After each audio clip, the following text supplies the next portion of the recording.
You've entered BOOKSTORM with Kristen Civiletto and me, Chris Storm. This is a podcast devoted to best-selling books that matter, books that make a difference. We're diving down deep with beloved authors about their stories. We're exposing hot-button topics and heartfelt themes, the issues that affect each of us in our own lives, as siblings, parents, partners, friends, as human beings. We're braving new ideas, fresh thoughts, hard lessons, and important truths. Those kinds of things that stay with us long after we turn the last page and close the book. Well, welcome back, BOOKSTORM podcast followers. We're so happy you joined us here today because you're going to be very excited about our guest. We have the amazingly talented Barbara Kingsolver with us today. You know her from many of her novels, but we are here to talk about her latest book, Demon Copperhead, which we absolutely adored. It's a life changer. It's a book that matters. It's a book that inspires. Before we get started, let me tell you a little something about Barbara that maybe you don't know yet, because her career is very fascinating. She grew up in rural Kentucky. She earned degrees in biology from DePauw University and the University of Arizona and worked as a freelance writer and author. She's lived in England, France, the Canary Islands, and she's worked in Europe, Africa, Asia, Mexico, and South America. I can see this because you bring such a myriad of facts and information into your stories, and it shows from your own personal experience, Barbara. Thank you. Her books have been translated into more than 24 languages. They've been adopted into the core literature curriculum in high schools and colleges throughout the nation. Very well deserved. She's contributed to more than 50 literary anthologies, and her reviews and articles have appeared in most major U.S. newspapers and magazines. I have a list here of all her accolades and awards. There's 2 pages for those of you on YouTube. I don't have time to mention them all. It's very, very impressive and such an honor, well-deserved honor for Barbara. Let me just name a couple, though. She was named one of the most important writers of the 20th century by Writer's Digest. In the year 2000, she received the National Humanities Medal, our country's highest honor for service through the arts. Critical acclaim for her books include multiple awards: American Booksellers Association, American Library Association, and of course, you know her book, The Poisonwood Bible. It was a finalist for the Pulitzer Prize and the Orange Prize. It won the National Book Award of South Africa and was an Oprah Book Club pick. Kristen and I love that book. We've talked much about that novel when it came out. Thank you for that beautiful story. Now, this is something that struck us as astounding because we didn't know this fact. Barbara established the Bellwether Prize for Fiction, the nation's largest prize for the unpublished first novel. And in a recent agreement, this prize has become the Penn Bellwether Prize for socially engaged fiction. It's amazing. She lives with her husband, Stephen Hopp, and her 2 daughters. And I found this very intriguing too. On a farm in southern Appalachia, where they raise a vegetable garden, extensive, and Icelandic sheep. That's incredible. Barbara, thank you so much for joining us today. The bio was more lengthy than I usually do, but it was so impressive. I could not leave anything out. Congratulations to you and welcome to BOOKSTORM podcast. Thanks. I'm really happy to be here. Well, we're here to talk about your newest novel, and that is the one that we are holding up, Demon Copperhead. This is my copy, and I am just absolutely in love with this book. If you will allow me, I'd like to give just a little bit of a background about some of the facts without giving away any spoilers. But we would love to hear from you, Barbara, at the end, if there's anything you think we should add or that the readers may want to know. Okay. All right. Well, this novel is set in the mountains of southern Appalachia. And Damon, although he earns the nickname Demon a little bit because of his attitude, is born in Southwest Virginia in the late 1980s to a teenage mother. She's ill-equipped to raise a child. She's still one herself. In fact, she prepares for giving birth, I love this line, with gin, amphetamines, and Vicodin. Something happens to his mom and he becomes a ward of the state. Basically, he goes from being a boy, being raised by his mother, to something of a commodity. And he's put to work in many, many homes and experiences some very difficult things. He's a boy who's obsessed with Marvel superheroes and he draws his own comics. And in fifth grade, he accidentally works at a meth lab. He excels for a bit in high school sports, high school football. But then he continues to experience just a number of tragedies and very difficult life circumstances. We live those experiences through this novel, which is one of the most incredible aspects of your writing. This novel is in many ways a retelling of Charles Dickens's David Copperfield, but really it explores poverty, rural challenges, the mining industry, American public education, healthcare, child welfare agencies. But bringing all of these topics together is the story of a boy who wants to be seen, wanted, and loved. Is there anything that you would add to that, Barbara? I think that pretty well covers it. Without giving anything away, you've done a great job of setting it up.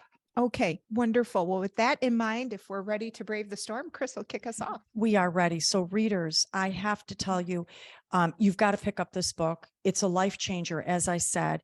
And Barbara, thank you as the writer for not only showing us, but transporting us into the dark world of Appalachian poverty and also into a desperate hole that is seemingly impossible to climb out from. We rooted for our beloved character, Demon. As he moves from child to teen to adult, he's just fighting to survive. At one point, he says, as a young child, and I'd like to quote this, "Anybody will tell you the born of this world are marked from the get out, win or lose." The reader understood that to break free from an environment like that, your past hurts, your lack of opportunity, it can be an impossibility. Some characters even lost their lives in this hole of despair. And I couldn't help but wonder, you as the writer, what character trait did you instill in Demon that you believe to help him to survive everything he's went through? And what did you as a writer discover about these poverty-stricken people in real life and their ability to survive? Well, I'll respond to the last part first, because these people are my people. I'm Appalachian. I live in southwestern Virginia. I grew up in Kentucky. I lived in other places in between, but ultimately came back home to Appalachia because this is my place and these are my people.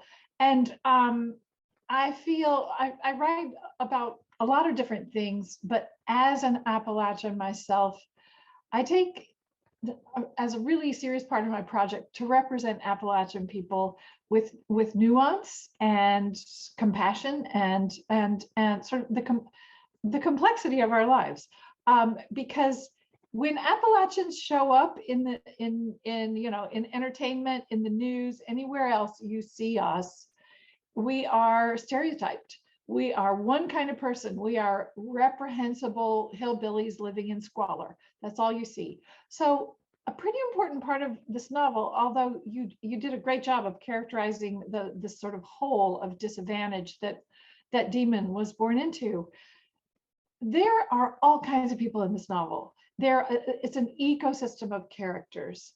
The next door neighbors, the Peggotts, they're not poor, they're well off, they have a good life. They own their home, they've raised a number of children, which, and like any family, there are successes and more and less successful people, but they're charming. Their star daughter June is a successful medical professional. Another one owns a gym, a gym and tanning salon. So, they're very typical, also very typical example of Appalachian people. There's also, he goes to school with the famously wealthy Bettina Cook, whose family, she comes from a family of coal barons. So she's the first one to get a cell phone, and the first, she flippy hair Bettina, always has, the first of everything. And so at one point he says, we're all trying to be Bettina, and Bettina is trying to be a Kardashian, which just kind of goes to the point that wealth is always relative and has to do with more than what you have materially, but sort of what you have socially. And a characteristic of Appalachian people is that we are made of community. We are family people. We are funeral goers, church goers, porch sitters. We help each other out. So that's something you're going to see in the novel. So when you ask about what Demon has that helps him survive, because it's not giving anything away to say he survives, because he's a first person narrator. And that's one thing I gave you as the readers as a promise. At least he's going to be on his feet at the end, because he's telling you the story from the retrospective of, probably the ripe old age of 29 or something. But okay, what he has is resilience. He has he was born, we're all born to some extent with personalities that make us stronger or less strong, or less resilient to trauma. Although, that's only one thing he has. He has a lot of anger, which sometimes serves him well, sometimes not. He's he doesn't know what resilient means, and it's in one scene he's when he's just been bumped into a new school, and the guidance counselor is looking at his his lengthy files that he has accrued in the child welfare from DSS, and his mother's problems and all that. And this counselor tells him, well, one thing I can see about you is that you are resilient. Well, Demon thinks this is another diagnosis. He says, are you going to give me meds for that? Poor kid. He never expects to get a break from adults. He just has never been able to count on them. Even so, he has community. So in addition to his own particular and unusual toughness and sort of cleverness, and his art, you mentioned he's an artist. He draws cartoons and kind of parlays that into social capital and other kinds of capital eventually. But he also has his people. Even though he's an orphan, his father died before he was born. You learn this on the first page. That's not giving anything away. We've learned his mother is not helpful. But he has the Peggotts next door, this mammaw next door who takes in everybody. And this is very characteristic of my region and my people, is that families have very permeable membranes. The word family casts a wide net. So the Peggotts help him out. June especially kind of takes him under her wing. The Peggotts, in fact, it turns out, have helped out his mother. His mother probably survived only because of their help. And he also has his boys. His best friend Maggot he can always count on, assuming he's sober and awake. Some of his friends are less trustworthy than others in the long run. His very influential friend, fast forward, this older boy who kind of takes him on as a mentor, is one of those dangerous friends, very self-serving, very narcissistic. Even so, there's just this whole network of people who help each other survive, and that's what we do here. That's the Appalachia that you don't see in the poverty documentaries. I love that. We have more questions surrounding this community and these friendships, so I don't want to tap into it just yet, but I loved that, and the reader sensed it right away. I loved all of Demon's friendships with all different sorts of people. I loved his best friend Maggot, and Maggot was a quirky kid, and he was discovering his own sexuality as a young man. I don't think that's giving anything away, but Demon stood by him. And I loved that too. He was a fortitude, a strong friend, and you showed us so much through that. Thank you. I thought it was a beautiful story, yes, of resilience. It is. And even for a young child to be able to draw upon certain strengths from his neighbor and his friends and anyone who would lend him a hand. It was a very hopeful story, despite his environment and his circumstances. Very much. Yeah, a lot of the times, the people who officially should be taking care of him, his parents, then later his foster families, and the DSS caseworker, failed time after time, often through no fault of their own. I mean, sometimes like the foster families who were just taking in kids for the free labor and the check, bad deal. But bless their hearts, his caseworkers are so overloaded, they can't, and that's a fact, that's true. I did a fair amount of research. I mean, I do live here and I know this culture, but of course I had to do a lot of research to get to know the specifics of how the child welfare system works, what happens when a kid is taken from a home, how does foster care work. It was news to me that foster care is run as a for-profit business. That was shocking to me. And that DSS workers earn less per year than kindergarten teachers, which we already know is not nearly as much as kindergarten teachers should make. So the whole story kind of revolves around how poorly we resource these systems that are supposed to take care of kids. And Demon is onto this very early. He says he has a little, occasionally he kind of breaks the fourth wall and he talks to the reader directly, and he says, like most kids, I didn't know anything about money. I thought, you had it or you didn't. But then I figured out, jobs are a totem pole, and anybody who's taking care of kids is on the bottom. That's absolutely the truth. Education is under-resourced across the board, unless it's privately taken care of by wealthy people for their own kids. But as a public resource, it's under-resourced. And then when you get to the social welfare systems that are supposed to be taking care of those who need it most, it's just not there. They do their best, but it's truly the case, as happens in this novel, that your caseworker, when you're a ward of the state, your DSS caseworker is your legal guardian.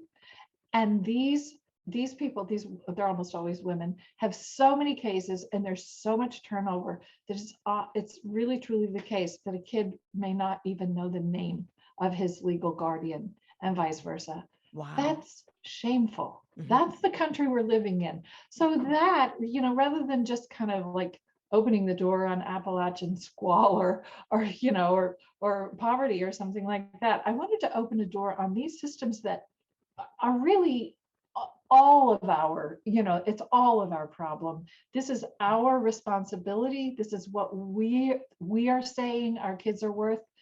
So let's have a closer look at that. Absolutely. And, I'd add humor. You alluded to this, but Demon had such a wicked sense of humor. And I thought that was also a way that he demonstrated that resilience. So yeah, he has to survive by laughing at himself and others, but also I had to do that for the reader. Sure. I mean, I love my readers. I don't want to punish them.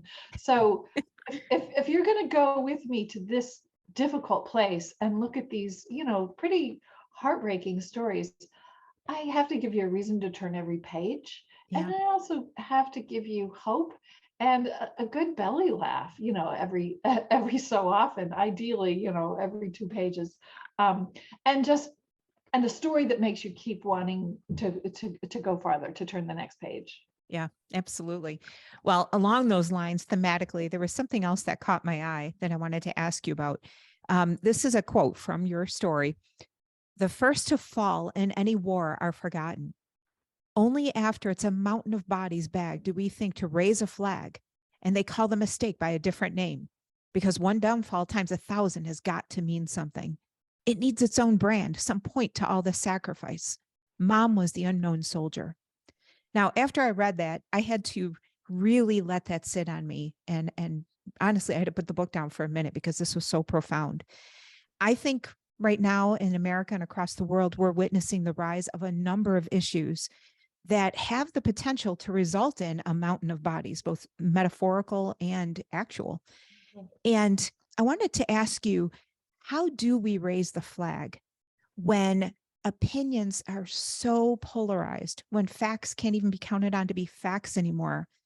And I was just wondering if you could comment on that and whether or not you think there is almost a tipping point that we reach before we can raise that flag and call it something else.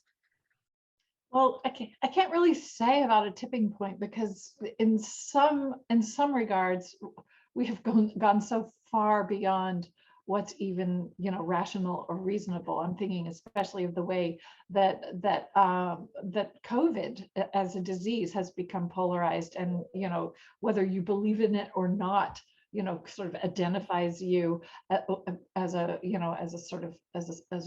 political entity, or sort of your divides us politically, whether you wear a mask or not, whether you're willing to make sacrifices to keep other people safe. It seems like such a fundamental decision, and yet it's still debatable. But in this case, when Demon is, well, he's, again, we don't want to give much away, but we did already say, he loses his mother somehow or other. He loses his mother, so that he has to be taken care of by other people. And what's going on in this story is the opioid epidemic, a crisis of addiction and overdose, and that's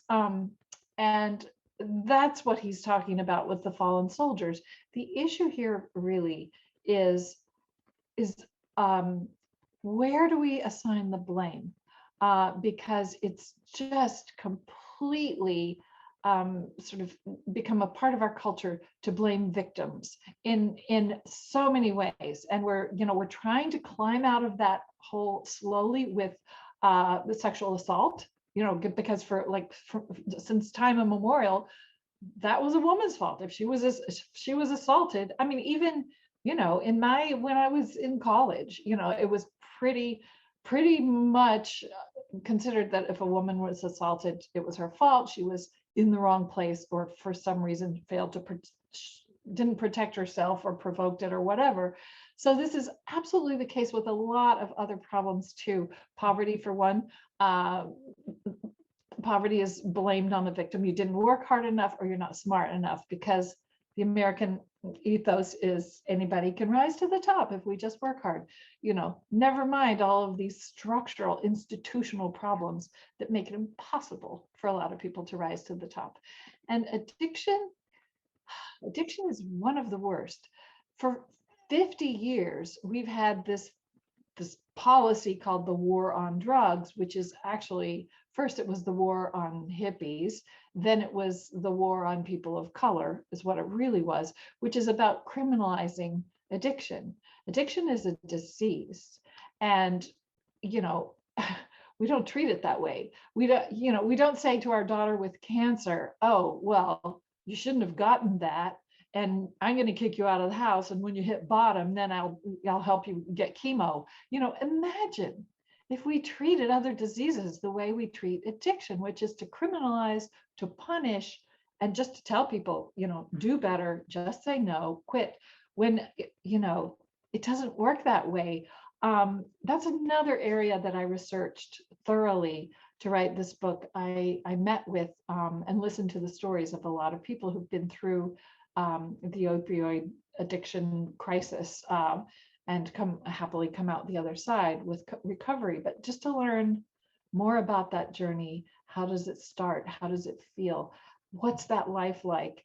And I can summarize in a couple of ways by telling you, nobody wants to live the life of an opioid addict. It's not about staying high. It's about staving off the most excruciating misery of being dope sick. It's just about trying to live from day to day without feeling like you're going to die. And every person I spoke with started out with a bottle of pills from a doctor prescribed for an injury, a work injury, a sports injury, something like that, with the instructions, you take this every X number of hours, set a clock so you stay ahead of the pain. They were just telling the patients what the drug companies told them, which was, this is perfectly safe, no chance of addiction.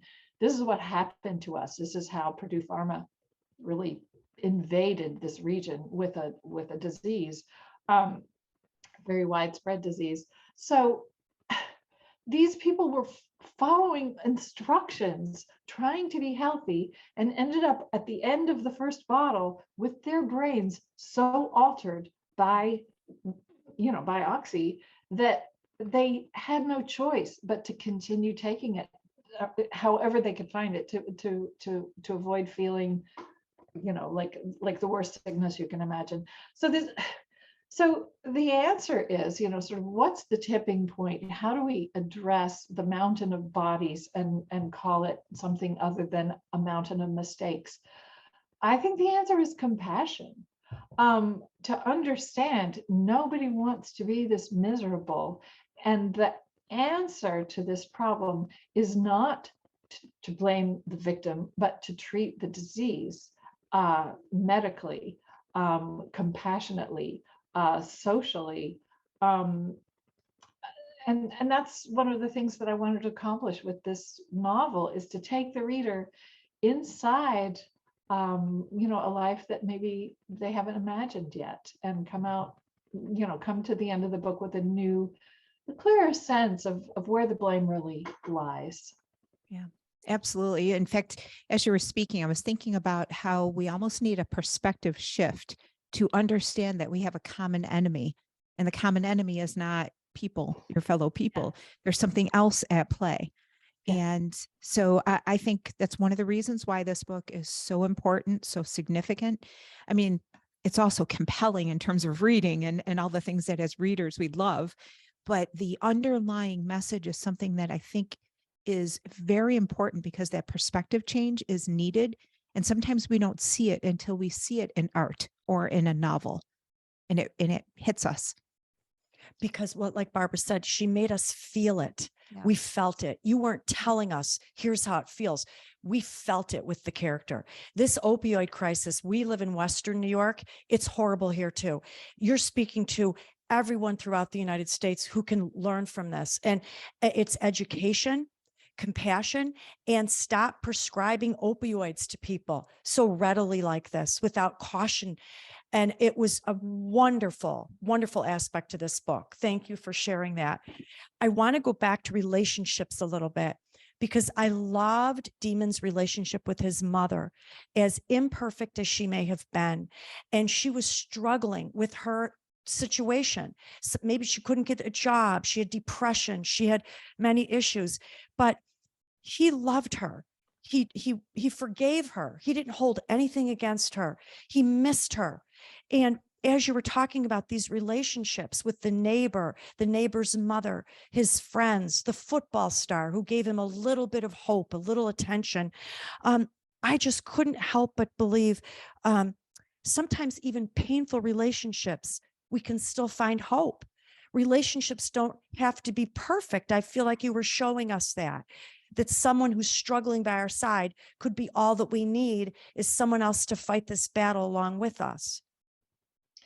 Yeah, we live in an age of judgment. I mean, I think,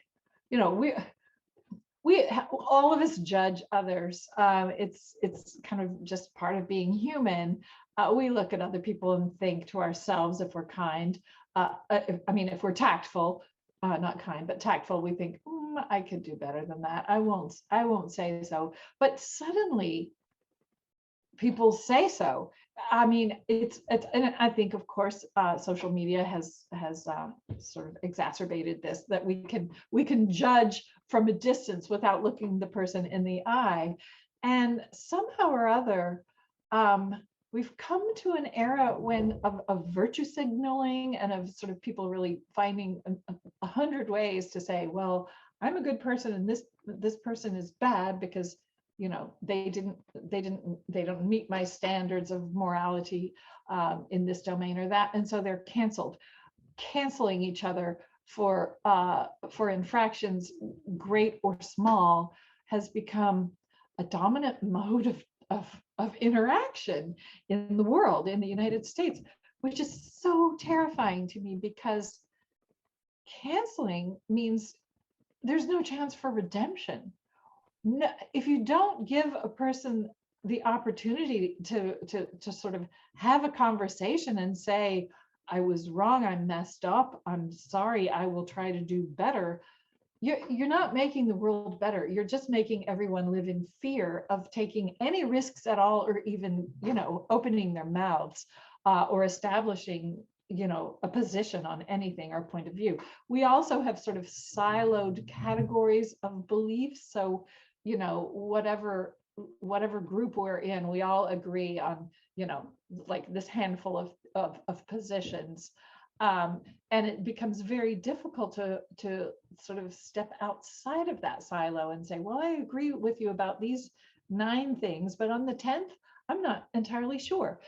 So again, we are suppressing and repressing people's capacity to self-evaluate, to reconsider their thoughts. And so, I think a remedy for this is just to go back to family, go back to the relationships that have made us, and recognize that we're made of all kinds of people. Very few of us agree 100% with with our parents, or with our our childhood friends, or our families, the people who made us, and yet somehow we're still we still manage to come be fully formed humans, and to sort of come up as a group. I mean, some people do completely reject their families, but for the most part, we go back and have Thanksgiving dinner, and we argue or we don't argue, but we still love. And this is really true with when you look at these at kids who are in sort of coming from trauma and from sort of damaged parental relationships and damaged homes and even abuse. They still love their parents. They still need that first that fundamental connection with the first person who ever loved them. And I think we can take, again, it comes down to compassion. Sort of take another look at how quick we are to judge and cancel and ridicule and remove ourselves from people who disagree with us. There is no hope for sort of healing the terrible fractures in this country unless we can listen to someone in another walk of life who believes different things. Listen, understand that we have things in common, maybe fear. Maybe we're all coming in some way or another from a place of fear, fearing different things, but still, sort of reacting in that way. Listen without the opening volley being, you idiot.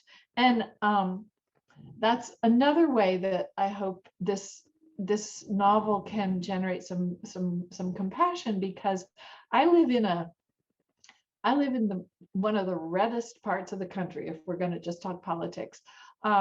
A lot of the people around me, my neighbors, don't vote the same way that I do. A lot of them would be, city folks might call them deplorables. But they are not deplorable. They are mostly good, kind people. And I have excellent relationships with my neighbors, even though we don't agree on every single thing. If they have a death in the family, I'm taking over dinner. And I know absolutely they will do the same. We can still support each other as a first step to having real conversation. Mm-hmm. And I love that you said that. And I want to say, all the choices that Demon made in the book were not always good choices. As the reader, I never judged him poorly. I never did, because the quote, don't judge anybody unless you've walked every day in their shoes. That hit me with him. I thought, how would I know if I had grown up exactly like him, that I wouldn't have made all those exact same choices. And maybe that's a good message that you're sending to the reader. Let's stop judging each other so quickly. Let's just show compassion and maybe a little forgiveness and maybe a little second chance here and there to each other, and maybe some understanding. But you showed us that we rooted for him and we wished he made different choices, but I never blamed him, not once. Well, you could see that he had no choice, and most of the time he made the only choice that would allow him to survive and get through to another day. He it was the labor and materials of his life, these what people call bad choices. But as you say, it has to do with being able to walk in another person's shoes. And this is what I revere about the novel, about fiction, literary fiction as an art form. And it's why I feel so lucky to get to do it, to participate in this art form, because of all the art forms there are. I believe literature is unique in that you do walk in another person's shoes. You do more than that. You put your life down on the nightstand, and you pick up that book and you go into another person's brain. Literally, you imagine yourself into another person's brain. You're looking out through their eyes. Their kids are your kids. Their problems are your problems. So I think that must be what, sort of the magic that attracts us into reading novels, even big novels, big chunky novels like this one. It amazes me in an era of tweets, and of short attention spans, that novels still sell really well. We need them, we want them. And I think this is what it is that we want. We want that experience of living other lives.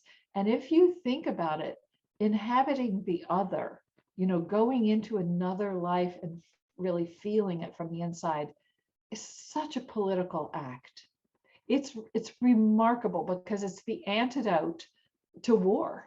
It's the antidote to hatred and polarization and war. So that's why I do what I do, and feel like it's an incredible privilege to get to do it. And I don't take it lightly. I take it seriously.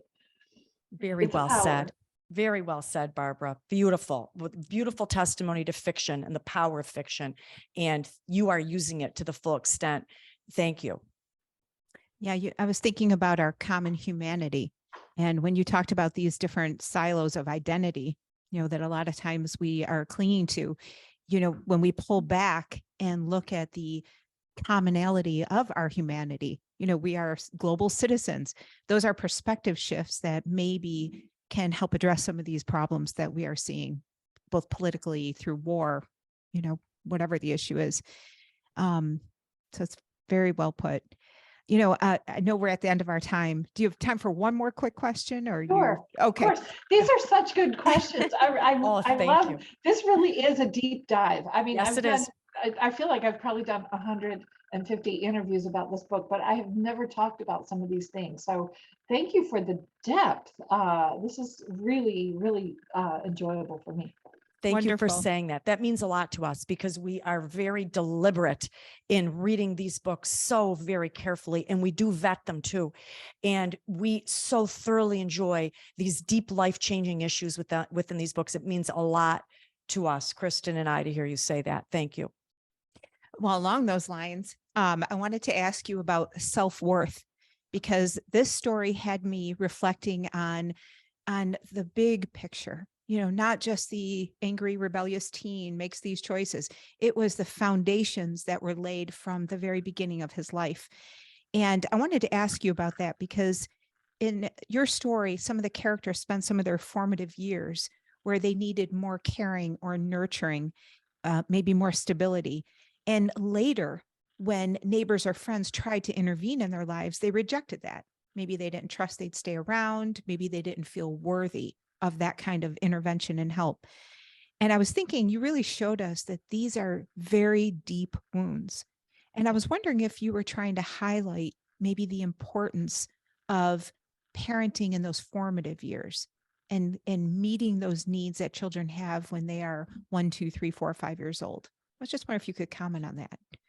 Sure. It's a thoughtful and perceptive question. And yes, as writers are also psychologists. And when we create characters, well, I begin with action. I figure out what my plot will be and what the characters will do, and then I back up and think a whole lot about the entire life of every character, going back to birth usually, and sort of the lifetime of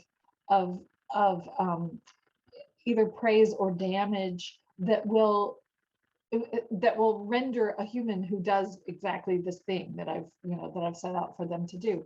So in this novel, you're seeing a lot of damage. You're seeing a lot of kids, and there's this particular quartet of characters who end up taking a trip together, and Demon reflects on, and they end up sleeping in this park called Hungry Mother Park, which is a real place. It's actually right down the road from where I live. My daughter worked there for a while, and they are four hungry children from four hungry mothers. You see that trauma is a cycle, that people who grow up with trauma tend to pass it on, just like a disease. It's not a choice they make. These four kids who weren't loved properly and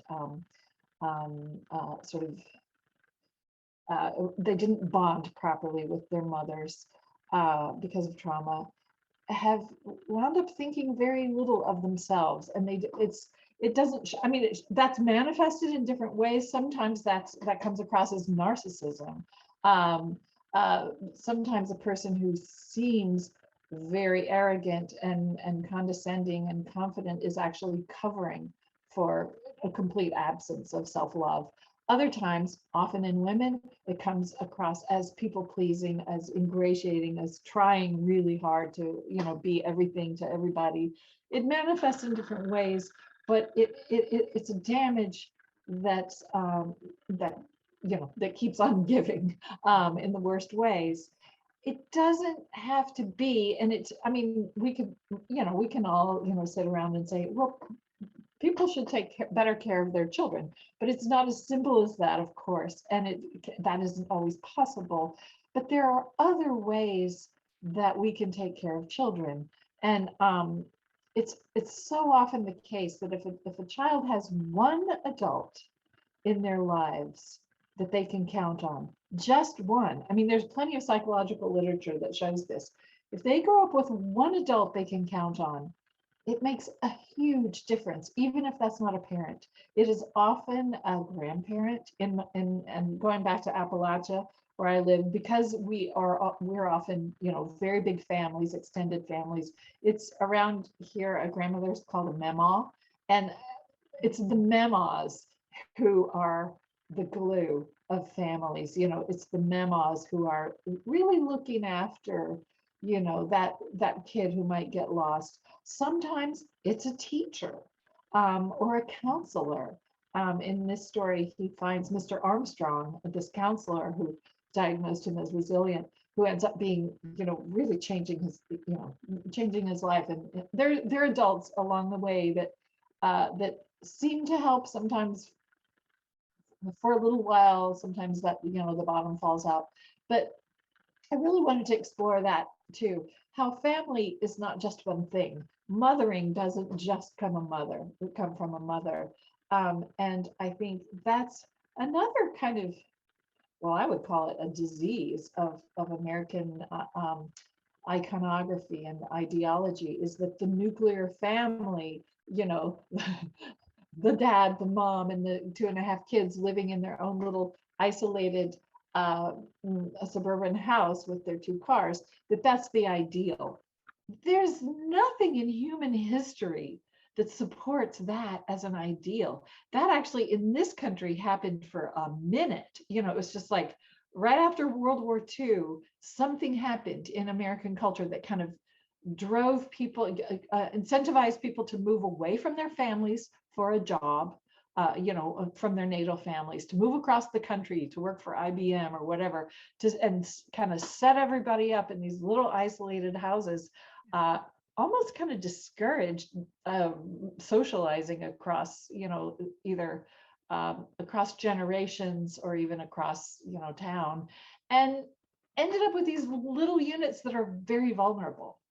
And even still, we have politicians who are trying to get us back to that, to say that let's get back to what, to the family, thinking of that model. You don't see that anywhere else in the world. A multi-generational household is considered absolutely the norm in Europe, it's certainly in Africa, in South America, in even in southwestern US, where I lived for quite a while, where there's a lot of Latin American influence. Multi-generational households were not only normal, but wonderful and celebrated, because it gives you more resilience. It gives a mother room for mistakes. It gives a father room for mistakes. If you can sort of share both the joy and responsibility of family, it works a lot better. And so it's another thing to think about. Yeah. I always think about individual rights as being preeminent now. And I wonder if that has something to do with it, because I know many, many people who don't speak to their parents. And it seems like that's increasing as this focus on our rights seems to be more of a focus. Very interesting. Absolutely. That we could talk to for another 3 hours. We have so many points here, but we've reached well beyond our limit, and we know we have to let you go sooner or later. Can you give us any glimpse of what you might be working on next? What's on your radar? I might be working on a film project. Yes. Wow. Yeah. Actually, a couple of film projects, but one in particular, a feature. I'm writing a feature film adaptation of one of my novels. And Excellent. You'll probably hear more soon. Oh, we can't wait for that. How Absolutely. wonderful. Well, Barbara, thank you so much for joining us here today. I want to tell our listeners, please connect with Barbara Kingsolver. You can find her on her webpage, barbarakingsolver.net. You can also find her on Facebook and on Instagram. And we have had the most wonderful afternoon sitting here and chatting with you. Thank you for your beautiful writing, your important voice. You are changing lives, you're opening minds, and you're exposing us to worlds we did not know about. And we can't thank you enough. Well, thank you for being such good readers and the work you do for books. Thank you. Yay. Wasn't that a great discussion with Barbara? I want to just bring her here and let her sit here for a few more hours, because we only just got started on this book. It was just so fantastic.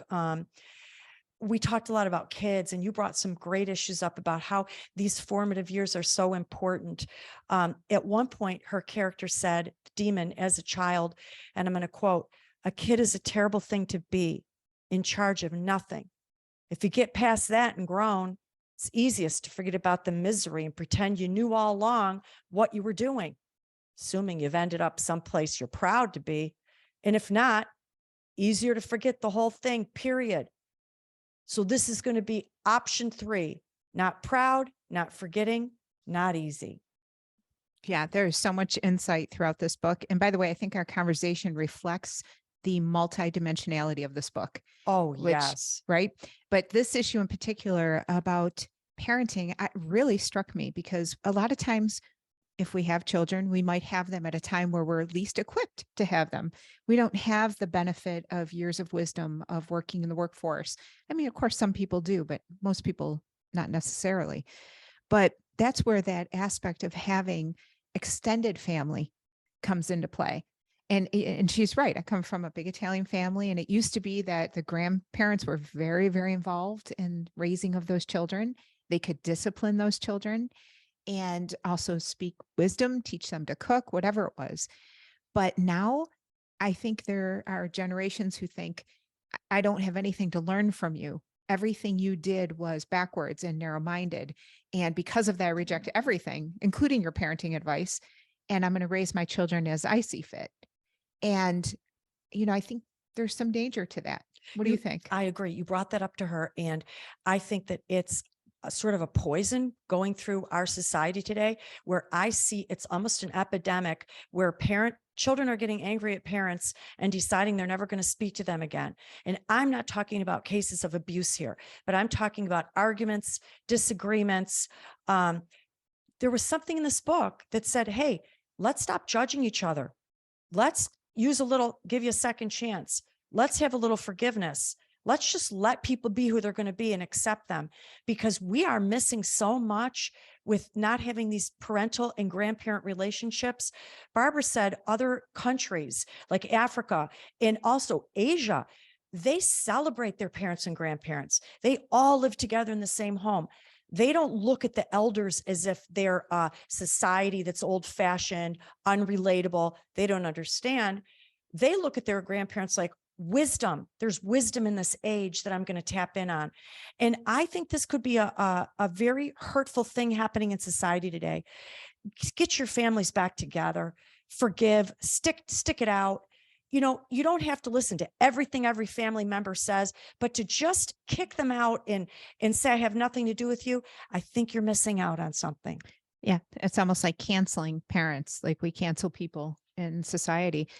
Well, let me ask you this. We didn't talk about this aspect of the novel because there are so many, but there was a pretty significant theme relating to mining. And of course, that was the backbone of industry in this area. And one of the things I thought was very interesting was this understanding that many of the miners had, that the work they were doing was important and even patriotic. And it was. Obviously, we wouldn't have anything running in our country without these different sources of energy. But it became a narrative that to contradict that or to challenge the environmental harm, the harms to health, became almost unpatriotic. And I was wondering if you wanted to comment on that. Well, over the past, I'd say 10, 20 years, we've seen a lot of mining accidents. I lived in West Virginia myself for several years. There is not a lot of industry in West Virginia because of the mountains and the hills. Mining is lucrative. We need the coal. It's been a very popular position for many years. I think part of it is, as you said, it was given an air of respect and well-deserved for any person who works hard at any job during the day. But it was also the only job that there was for a lot of people, and they had no choice. But I do think that, like you said, people are more educated today. We have safety standards in all sorts of plants and environments and industries. And I hope we're more cautious about that now. But it's a tough thing. People live in different environments, different areas across the country. Many different jobs are had, and we look for work. People look for work. We need to be able to have a job, weekly paycheck for our family. Sometimes it just comes down to that. Well, yeah, but it's tricky because, when you look at coal mining, I don't know that there's any way to do it safely or without harm to people and the natural world. And I think that's why people are so strongly divided about this issue. And I love that Barbara brought up not only that aspect and the mentality of we're doing important work. And again, these workers are, and they're working hard, which is to be respected. But she also brought up this element of, there not being a lot of other industries or options. And I like how you pointed out that some of it is topography. It's not an easy place to establish different industry. But her book almost suggests too that it was deliberative, and these mining companies colluded to make sure that no other industries were able to come there so that they'd have a steady supply of workers. Or maybe not that no other industries could come, but that these people were blindfolded and convinced that it was the best thing that they could possibly be doing, so they didn't look elsewhere. Yes, I agree. I love the way she opened our eyes to a whole group of Appalachian people that maybe we don't know about, depending on what area of the country we live in. And I love the way she showed us that we are all the same in so many more ways than we're different, no matter what area we live in, our skin color, our nationality, our language, our gifts, our talents, our jobs. We all are so much more the same. So this book, Demon Copperhead by Barbara Kingsolver, it's going to open up another whole world to you, but it's going to show you a little something of yourself. You may discover something new, something you never knew. It's a life changer, and we highly recommend it. Absolutely. So thank you for joining us today. And as usual, got to give a shout out to you know who, the incredibly talented sound engineer, Mr. Mark Carey. If you're on YouTube, you're going to see he's got a haircut, looks handsome. Hope you guys enjoyed the show today, and we'll see you again next week. Thank you, Mark. You know that we did, thanks to you. And we want to give you a little teaser, let you know some storm predictions to pique your interest. We're going to have Pam Jenoff, codename Sapphire, Barbara Kingsolver, as you know, Demon Copperhead will be airing shortly. Lisa Unger, Secluded Cabin Sleep 6, Scott Turow, Suspect, Debbie McAmer, Christmas Spirit. And in the meantime, listeners, stay on the radar with us by visiting our website at bookstormpodcast.com, Facebook, Instagram, Twitter, TikTok. You can find us on any of those platforms. If you'd like to see us in person or see one of our amazing authors, then by all means, find us on YouTube, look up Bookstorm and podcast, and you'll find us there. Until next time, one of the best ways to brave the storm is to dive down deep into life-changing fiction.